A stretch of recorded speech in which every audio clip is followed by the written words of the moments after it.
या 21 जिल्ह्यातील शेतकऱ्यांसाठी आनंदाची बातमी आहे. तर आता रामनवमीपासून 75% पीक विमा जे की सर्व शेतकरी बांधवांना हेक्टरी 17,500 रुपये 2400 कोटी रुपये आलेले आहे. या 21 जिल्ह्यांमध्ये आनंदाची बातमी आहे. तर आता यामध्ये तुमचा जिल्हा आहे की नाही लगेच तपासा. आता रामनवमीपासून जे की शेतकरी बांधवांना 75% पीक विमा 17,500 रुपये याप्रमाणे पैसे तर जमा होत आहे. तर आताच्या घडीचे सर्वात मोठे अपडेट जे की 2400 कोटी रुपये इथं आलेले आहे.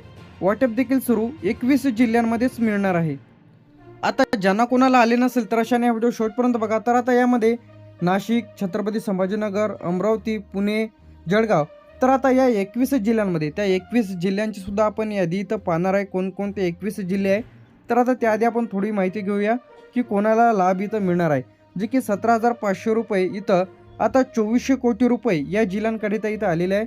आता यामध्ये ज्या शेतकरी बांधवांनी पीक विम्याचा फॉर्म भरलेला आहे त्याचप्रमाणे तुमची ई पीक पाहणी झालेली आहे. काय ई पीक पाहणी केलेले शेतकरी बांधवांना मिळणार आहे क्रॉप इन्शुरन्स, म्हणजे तुम्हाला तुमची तक्रार योग्य पद्धतीने केलेली आहे. अशा शेतकरी बांधवांना नैसर्गिक आपत्तीमुळे नुकसान झालेले शेतकरी बाधित जिल्ह्यांमध्ये ज्यांचा जिल्ह्यांचा समाविष्ट आहे. तर आता पीक विमा भरलेले शेतकरी बांधव आणि ई पीक पाहणी केलेले शेतकरी बांधव यामध्ये पात्र आहेत. पीक विमा वाटप सुरू झालेलं आहे. आता जे की यामध्ये नाशिकमध्ये 150 कोटी रुपये वाटप आलेलं आहे, मंजूर झालेलं आहे आणि वाटप सुरू. छत्रपती संभाजीनगरमध्ये 180 कोटी रुपये, जळगावमध्ये 140 कोटी रुपये वाटप सुरू झालेलं आहे. पुणेमध्ये सुद्धा 120 कोटी रुपये वाटप सुरू झालेलं आहे. अहमदनगरमध्ये सुद्धा वाटप 170 कोटी रुपये आलेले आहे. अमरावतीमध्ये सुद्धा 130 कोटी रुपये वाटप सुरू झालेलं आहे. अकोल्यामध्ये सुद्धा 110 कोटी रुपये वाटप सुरू झालेलं आहे. यानंतर बुलढाण्यामध्ये 125 कोटी रुपये वाटप इथं सुरू झालेलं आहे. तर आता यामध्ये नाशिक, छत्रपती संभाजीनगर, जळगाव, पुणे, अहमदनगर, अमरावती, अकोला, बुलढाणा एकूण आपण 8 जिल्हे बघितलेले आहे. यानंतर इथे आपलं यवतमाळ, काय येते यवतमाळमध्ये 160 कोटी रुपये वाटप सुरू झालेलं आहे.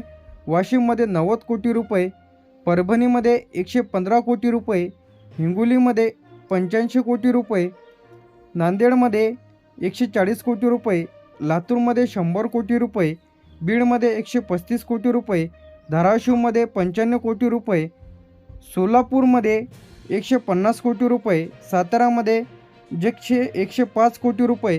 तर सातारापर्यंत पीक वाटप सुरू झालेलं आहे. यानंतर इथे सांगलीमध्ये 95 कोटी रुपये, कोल्हापूरमध्ये 90 कोटी आणि धुळेमध्ये 95 कोटी याप्रमाणे पीक विमा खात्यामध्ये येत आहे. यानंतर आता हे जे बाकीचे जे जिल्हे आहे हे जिल्हे काय पेंडिंग जिल्हे आहेत. तर या जिल्ह्यांमध्ये काय लागणार आहे, टाईम लागणार आहे. तर यामध्ये मुंबई शहर पेंडिंग आहे, मुंबई उपनगर पेंडिंग आहे, ठाणेमध्ये पेंडिंग आहे, पालघरमध्ये पेंडिंग आहे, रायगड पेंडिंग, रत्नागिरी पेंडिंग, सिंधुदुर्ग पेंडिंगमध्येच आहे, नागपूर पेंडिंगमध्ये आहे, वर्धामध्ये पेंडिंगमध्ये आहे, भंडारामध्ये सुद्धा पेंडिंग आहे, गोंदिया पेंडिंग, चंद्रपूर पेंडिंगमध्ये आहे, गडचिरोली पेंडिंगमध्ये आहे, नंदुरबार, गडचिरोली, नंदुरबार. तर हे जे की दोन तीन वेळेस जिल्हे आलेले आहेत तर हे जिल्हे पेंडिंगमध्ये आहे. आता यामध्ये पैसे खात्यात जमा झालेले आहेत. तर कशा पद्धतीने तर तपास आहे. सर्वप्रथम SMS द्वारे चेक करा. बँक पासबुक ची एंट्री मारून घ्या. मोबाईल नंबर UPI द्वारे, फोनपे, गुगल पेद्वारे चेक करा की पैसे आले की नाही. आता महत्त्वाची जे काही अपडेट म्हणजे जे की या जिल्ह्यांमध्ये आजपासूनच वाटप सुरू झालेले आहे. तर आता जे की सर्व शेतकरी बांधवांना पैसे तर मिळणार आहे टप्प्याटप्प्याने. आता कोणत्या कारणामुळे तुम्हाला पैसे इथं येणार नाही ते आपण इथं जाणून घेऊया. ज्यांनी पीक विमा न भरलेले शेतकरी तर अशांना पीक विमा इथं मिळणार नाही. काय मिळणार नाही, ज्या शेतकरी बांधवांनी पीक विम्याचा 1 रुपया भरलेला नाही तर अशांना पीक विमा मिळणार नाही. दुसरं जे यामध्ये आहे आणि ई पीक पाहणी न केलेले शेतकरी बांधव. आता ज्या शेतकरी बांधवांनी ई पीक पाहणी केलेली नाही आहे तर अशा शेतकरी बांधवांना पीक विमा इथं मिळणार नाही ज्यांनी ई पीक पाहणी केलेली नाही. त्याचप्रमाणे चुकीची माहिती भरलेले शेतकरी. आता पिकाची नोंद योग्य पद्धतीने भरलेली नाही, ज्यांचा अर्ज रिजेक्ट झालेला आहे तर अशांना पीक विमा इथं मिळणार नाही. DBT जर तुमच्या बँक पासबुकला लिंक नसेल तर अशांना पैसे इथं येणार नाही.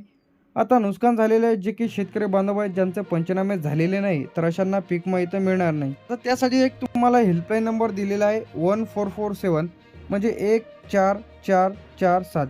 तर यावरती कॉल करून तुम्ही पिकाची तक्रार करू शकता की आम्हाला पीक विमा आलेला नाही. आलेला नसेल तर कोणत्या कारणामुळे आलेला नाही हे तुम्ही संपूर्ण माहिती इथून घेऊ शकता.